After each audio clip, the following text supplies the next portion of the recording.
के प्रेम पूर्ण हास्य विनोद और लीलामय चितवन से सम्मानित होने पर ब्रज बालाओं की आंखें उन्हीं की ओर लग जाती थी और उनका चित्त भी ऐसा तल्लीन हो जाता था कि वे घर के काम धंधों को अधूरा ही छोड़कर जड़ पुतलियों की तरह खड़ी रह जाती थी। चराचर जगत और प्रकृति के स्वामी भगवान ने जब अपने शांत रूप महात्माओं को अपने ही घोर रूप असुरों से सताए जाते देखा, तब वे करुणा भाव से द्रवित हो गए और अजन्मा होने पर भी अपने अंश बलराम जी के साथ काष्ठ में अग्नि के समान प्रकट हुए। अजन्मा होकर भी वसुदेव जी के यहाँ जन्म लेने की लीला करना, सबको अभय देने वाले होने पर भी मानो कंस के भय से व्रज में जाकर छिप रहना और अनंत पराक्रमी होने पर भी काल यवन के सामने मथुरापुरी को छोड़कर भाग जाना। भगवान की ये लीलाएं याद आ आकर मुझे बेचैन कर डालती हैं। उन्होंने जो देवकी वसुदेव की चरण वंदना करके कहा था, पिताजी माताजी, कंस का बड़ा भय रहने के कारण मुझसे आपकी कोई सेवा न बन सकी। आप मेरे इस अपराध पर ध्यान न देकर मुझ पर प्रसन्न हो। श्री कृष्ण की ये बातें जब याद आती हैं तब आज भी मेरा चित्त अत्यंत व्यथित हो जाता है, जिन्होंने काल रूप अपने भ्रुकुटी विलास से ही पृथ्वी का सारा भार उतार दिया था। और श्री कृष्ण के पाद पथ्य पराग का सेवन करने वाला ऐसा कौन पुरुष है जो उसे भूल सके।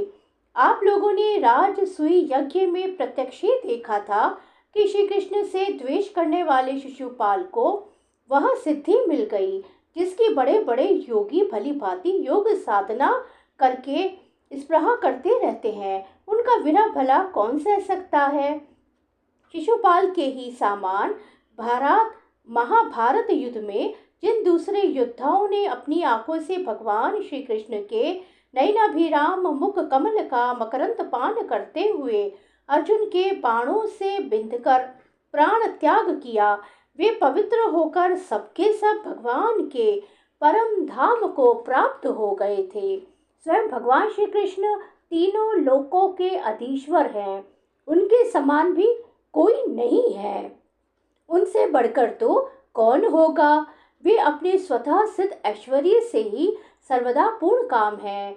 इंद्रादि असंख्य लोकपाल गण नाना प्रकार की भेंटें ला लाकर अपने अपने मुकुटों के अग्रभाग से उनके चरण रखने की चौकी को प्रणाम किया करते हैं।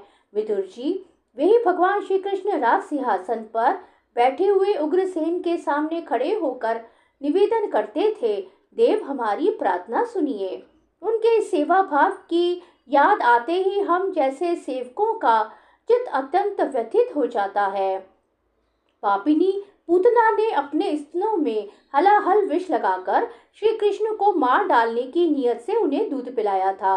उसको भी भगवान ने वह परम गति दी जो धाई को मिलनी चाहिए। उन भगवान श्री कृष्ण के अतिरिक्त और कौन दयालु है जिसकी शरण ग्रहण करे। मैं असुरों को भी भगवान का भक्त समझता हूँ, क्योंकि वैर भाव जनित क्रोध के कारण उनका चित्त सदा श्री कृष्ण में लगा रहता था और उन्हें रणभूमि में सुदर्शन चक्रधारी भगवान को कंधे पर चढ़ाकर झपटते हुए गरुड़ जी के दर्शन हुआ करते थे।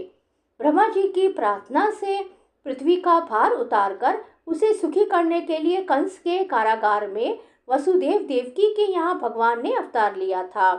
उस समय कंस के डर से पिता वसुदेव जी ने उन्हें नंद बाबा के व्रज में पहुंचा दिया था।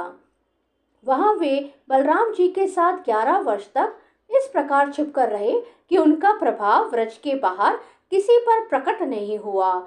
यमुना के उपवन में जिसके हरे भरे वृक्षों पर कलरव करते हुए पक्षियों के झुंड रहते हैं, भगवान श्री कृष्ण ने बछड़ों को चराते हुए ग्वाल बालों की मंडली के साथ विहार किया था।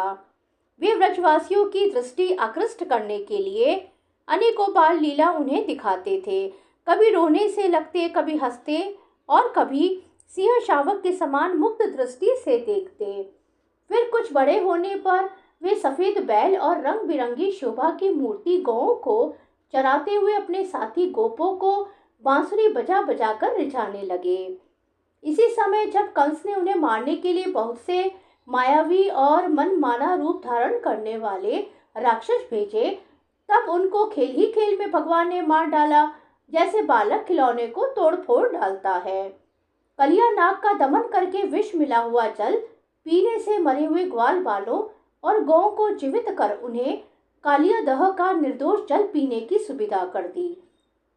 भगवान श्री कृष्ण ने बड़े हुए धन का सदव्यय करने की इच्छा से श्रेष्ठ ब्राह्मणों के द्वारा नंद बाबा से गोवर्धन पूजा रूप गौ यज्ञ करवाया।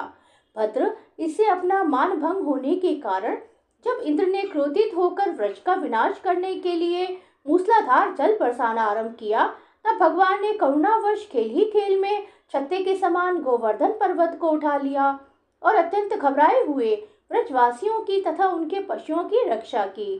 संध्या के समय जब सारे वृंदावन में शरद के चंद्रमा की चांदनी छिटक जाती, तब श्री कृष्ण उसका सम्मान करते हुए मधुर गान करते और गोपियों के मंडल की शोभा बढ़ाते हुए उनके साथ रास विहार करते। श्री कृष्ण शरणम मम। श्री कृष्ण शरणम मम।